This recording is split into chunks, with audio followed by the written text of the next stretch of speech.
If you listen, I'll sing you a sweet little song of a flower that's now drooped and dead, but is dearer to me far than all of its mates, which now hold aloft their proud heads. 'Twas given to me by a girl that I knew since we met. Faith, I've known no repose. She is dearer by far than the world's brightest star, and I call her my wild Irish rose, my wild Irish rose, the sweetest flower that grows. You may search everywhere, but none can compare to my wild Irish rose, my wild Irish rose, the dearest flower that grows. And someday, for my sake, she may let me take the bloom from my wild Irish rose.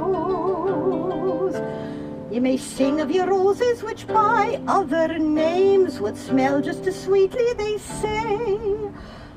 But I know that my dear rose would never consent to have that sweet name taken away. Her manner is shy whene'er I pass by the bower where my true love grows. And my one wish will be that someday I may win the heart of my wild Irish rose, my wild Irish rose, the sweetest flower that grows.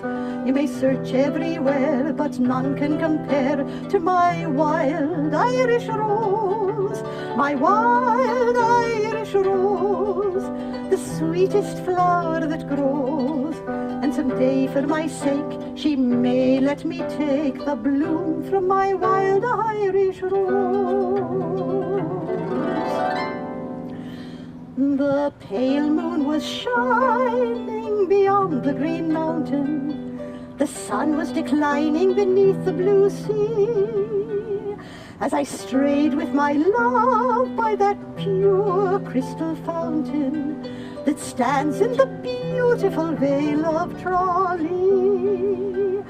She was lovely and fair as the rose of the morning, yet 'twas not her beauty alone that won me. Oh no, 'twas the truth in her eye ever dawning that made me love Mary, the rose of Tralee.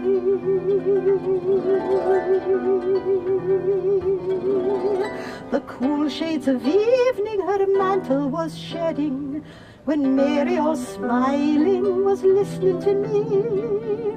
The moon through the valley her pale rays were spreading, when I won the heart of the rose of Tralee. She was lovely and fair as the rose of the morning, yet 'twas not her beauty alone that won me. Oh no, 'twas the truth in her eye ever dawning that made me love Mary, the rose of Tralee. Just around the corner from the street that I reside, there lives the cutest little maid that ever I had spied.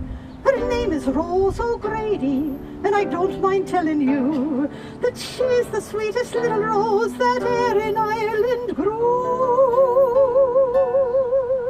Sweet Rosie O'Grady, my dear little rose, she's my steady lady, most everyone knows.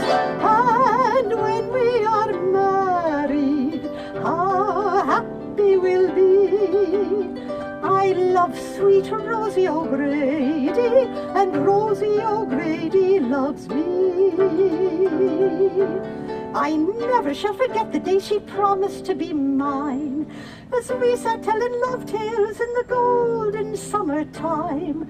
'Twas on her finger that I placed a small engagement ring, and in the trees the little birds this song did seem to sing.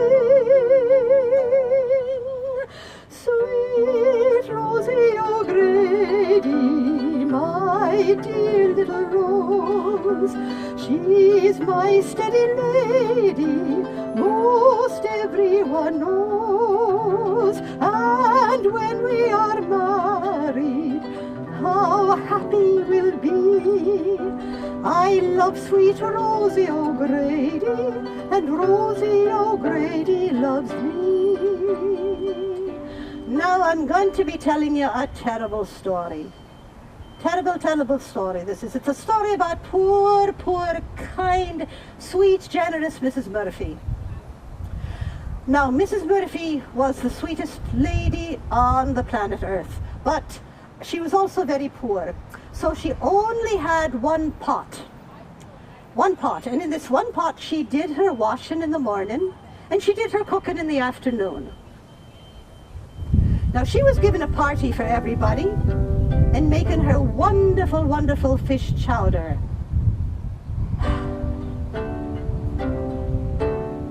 Mrs. Murphy gave a party about a week ago. Everything was plentiful, for the Murphys, they're not slow. They treated us like gentlemen. We tried to act the same. Oh, but for what happened, well, it was an awful shame. Mrs. Murphy dipped the chowder out and fainted on the spot. She found a pair of overalls in the bottom of the pot. Tin Nolan, he got ripping mad, his eyes were bulging out. He jumped up on the piano and loudly he did shout, "Who threw the overalls in Mrs. Murphy's chowder?" Nobody spoke, so they shouted all the louder, "It's an Irish trick, that's true, I can lick the mick that threw the overalls in Mrs. Murphy's chowder." They dragged the pants out of the soup and laid them on the floor, and each man swore upon his life he'd not seen them before. They were plastered up with mortar and were worn out at the knee. They'd had their many ups and downs, as we could plainly see. When Mrs. Murphy, she came to, began to cry and pout.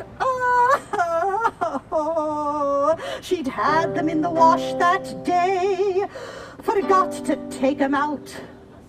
Tim Nolan, he excused himself for what he'd said that night. Then we put music to the words and sang with all our might. Who threw the overalls in Mrs. Murphy's chowder?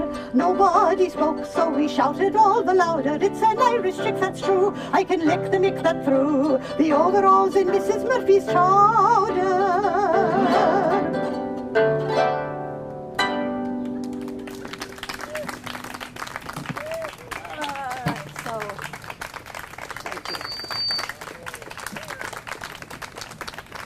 If anybody would like to come up and try the harp, please do.